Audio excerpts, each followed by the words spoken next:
ಸ್ನೇಹಿತರೆ ನಮಸ್ಕಾರ. ಇಬ್ಬನಿ ನ್ಯೂಸ್ಗೆ ಸ್ವಾಗತ. ನಾನು ವಿ ಮಲ್ಲಪ್ಪ. ಹೊಸಕೋಟೆ ಹಣ ದುರ್ಬಳಕೆ ಪ್ರಕರಣ, ಆರೋಪಿ ಭೀಮಪ್ಪ ವಿರುದ್ಧ ಎಫ್ಐಆರ್ ದಾಖಲು, ಪೊಲೀಸರಿಂದ ಸ್ಥಳ ಮಹಾಜರು. ಹರಪನಹಳ್ಳಿ ತಾಲೂಕಿನ ಹೊಸಕೋಟೆ ಪ್ರಾಥಮಿಕ ಕೃಷಿ ಪತ್ತಿನ ಸಹಕಾರ ಸಂಘದಲ್ಲಿ ಭ್ರಷ್ಟಾಚಾರ ಮತ್ತು ಅವ್ಯವಹಾರವನ್ನು ಖಂಡಿಸಿ ಅಖಿಲ ಭಾರತ ಕಿಸಾನ್ ಸಭಾ, ರೈತಪರ ಸಂಘಟನೆ ಮತ್ತು ಠೇವಣಿ, ಪಿಗ್ನಿ, ಸಾಲಗಾರರು ಪರಿಣಾಮವಾಗಿ ಸಂಬಂಧಿಸಿದ ಅಧಿಕಾರಿಗಳನ್ನು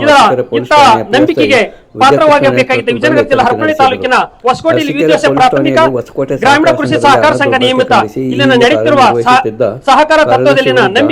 ದಾಖಲು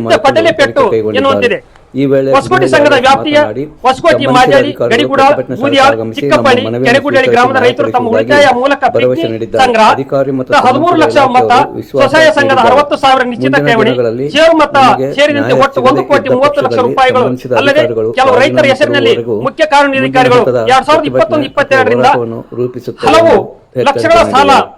ಹೊಸಕೋಟೆ ಪ್ರಾಥಮಿಕ ಕೃಷಿ ಪತ್ತಿನ ಸಹಕಾರ ಸಂಘದ ಅಧ್ಯಕ್ಷ ಸುರೇಶ್ ಅವರು ಮಾತನಾಡಿ, ನಮ್ಮ ಸಹಕಾರ ಸಂಘದಲ್ಲಿ ಈ ದೊಡ್ಡ ಮಟ್ಟದ ಹಗರಣ ನಡೆದಿದೆ. ಆದ್ದರಿಂದ ವಂಚನೆಗೊಳಗಾದ ರೈತರಿಗೆ ನ್ಯಾಯ ಕೊಡಿಸುವ ಜವಾಬ್ದಾರಿ ನಮ್ಮ ಸಹಕಾರ ಸಂಘದ ಮೇಲಿದ್ದು, ಪೊಲೀಸ್ ಇಲಾಖೆ ಮತ್ತು ಸಹಕಾರ ಇಲಾಖೆ ಅಧಿಕಾರಿಗಳು ತನಿಖೆ ನಡೆಸುತ್ತಿದ್ದಾರೆ. ಅವರ ಮುಂದಿನ ಯಾವುದೇ ತನಿಖೆಗೆ ನಾವು ಸಹಕರಿಸುತ್ತೇವೆ ಎಂದು ತಿಳಿಸಿದರು. ಈ ಸಂದರ್ಭದಲ್ಲಿ Madihalli Bommalingappa, D Basavaraj, H Nagappa, H Kotreshappa, Revanasiddappa, Shivanna Boodyal, Kotresh, Kenchanagowda, MK. Banakar, D Channabasappa, Ningappa Banakar, Kenchappa, Kabballi Ramesh, ಗ್ರಾಮ ಪಂಚಾಯತ್ ಸದಸ್ಯ D Nagaraj, Keregudihalli Danappa, M Basavaraj, hotel Siddappa, Parameshappa, Angadi Veereshappa ಸೇರಿ ಇನ್ನಿತರ ಮುಖಂಡರು, ರೈತರು ಹಾಜರಿದ್ದರು. ವರದಿ ಮಂಜುನಾಥ್ ಗುಡಿಹಳ್ಳಿ. ನಾವು ಅವರಿಗೆ ಸಹಕರಿಸ್ತೇವೆ ಅಂತ ಹೇಳಿ ಅವರಿಗೆ ನಾವು ತುಂಬ ಹೃದಯದ ಕೃತಜ್ಞತೆಯನ್ನು ಅರ್ಪಿಸ್ತಾ ಇದ್ದೇವೆ. ಹಾಗೂ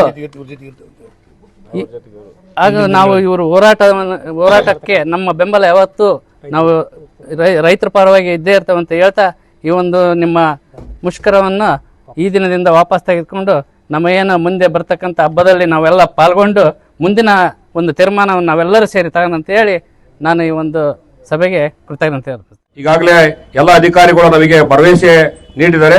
ನಿಮ್ಮ ಹಣ ಎಲ್ಲಿ ಹೋಗಲ್ಲ, ಕಟ್ಟಿರ್ತಕ್ಕಂಥ ಹಣನ ನಾವು ವಾಪಸ್ಸು ಕೋರ್ಟ್ ಮುಖಾಂತರ, ಕಾನೂನು ಮುಖಾಂತರ ನಾವು ಕೊಡ್ತೀವಿ ಅಂತೇಳಿ ಎಲ್ಲ ಅಧಿಕಾರಿಗಳು ಕೂಡ ಹೇಳಿದ್ದಾರೆ.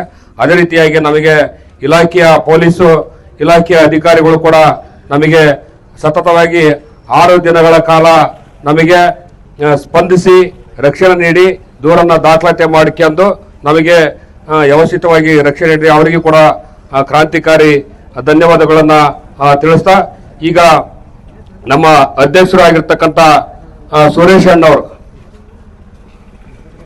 ರೈತರ ಮುಖ್ಯವೇನ ಇಲ್ಲಿ ಖಾಲಿ ಕುರ್ಚಿ ಮೇಲೆ ಕುತ್ಕೊಂಡು ಸುಮ್ಮನೆ ಭ್ರಷ್ಟಾಚಾರ ಮಾಡಿ ಹೋಗಿರ್ತಕ್ಕಂಥ ಕುರ್ಚಿ ಮೇಲೆ ಕುತ್ತಾಡೋದಕ್ಕಿಂತ ಮತ್ತೆ ಒಂದು ತನಿಖೆ ಶೀಘ್ರದಲ್ಲಿ ಆಗ್ಲಿಲ್ಲ ಅಂದ್ರೆ ನೀವು ರಾಜೀನಾಮೆ ಕೊಡ್ಬೇಕಂತ ಹೇಳಿ ಮುಂದಿನ ದಿನಗಳಲ್ಲಿ ನಾವು ಹೋರಾಟ ಮಾಡ್ತೀವಿ ಅಂತ ಹೇಳಿ ಈ ಸಂದರ್ಭದಲ್ಲಿ ತಿಳಿಸ್ತಾ, ನೀವು ನಮ್ಮ ಜೊತೆಗಿದ್ದೀರಿ, ನಾವು ನಿಮ್ಮ ಜೊತೆಗಿರ್ತೀವಿ.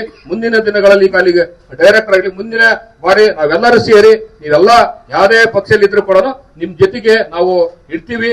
ರಾಜಕೀಯವಾಗ್ಲಿ ಎಲ್ಲಾ ರೀತಿಯಾಗಿ ನಿಮ್ಮ ಸಂಘಟನೆ ಹೋರಾಟ ಎಲ್ಲ ನಿಮಗೆ ಬೆಂಬಲ ಆಗಿರ್ತೀರಿ. ಹಾಗಾಗಿ ನಿಮ್ಮಂಗ ಎಲ್ಲರೂ ಬೇರೆ ಹೋರಾಟ ಮಾಡಿದ್ವಿ. ನಿಮ್ಮ ರೀತಿ ಆಡಳಿತ ಮಂಡಳಿಯರು ಎಲ್ಲಿ ಕೆಲಸ ಮಾಡಲಿ, ತೌಡೂರು ಬೇರೆ ನಾನು ನೋಡಿನಿ.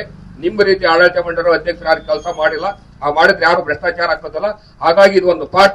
ಹಾಗಾಗಿ ಇಲ್ಲಿಂದ ಪ್ರಾರಂಭವಾಗಿ ಇಡೀ ನಮ್ಮ ರಾಜ್ಯದ ಸಹಕಾರ ಸಂಘ ಉಳಿಗಾಗಿ ಭ್ರಷ್ಟಾಚಾರಕ್ಕೆ ಅವರಿಗೆ ಶಿಕ್ಷೆ ಆಗೋವರೆಗೂ ಕೂಡ ಯಾರ್ಯಾರು ಇಲ್ಲಿ ಸಮಸ್ಯೆ ಇದೆ ಅವರೆಲ್ಲ ಉಪ್ಪು ತಿಂದವರು ನೀರು ಕುಡ್ಲಿ ಅಂತ ಹೇಳಿ ಈ ಸಂದರ್ಭದಲ್ಲಿ ಹೇಳ್ತಾ, ನಮ್ಮ ಈ ಒಂದು ಇದಕ್ಕೆ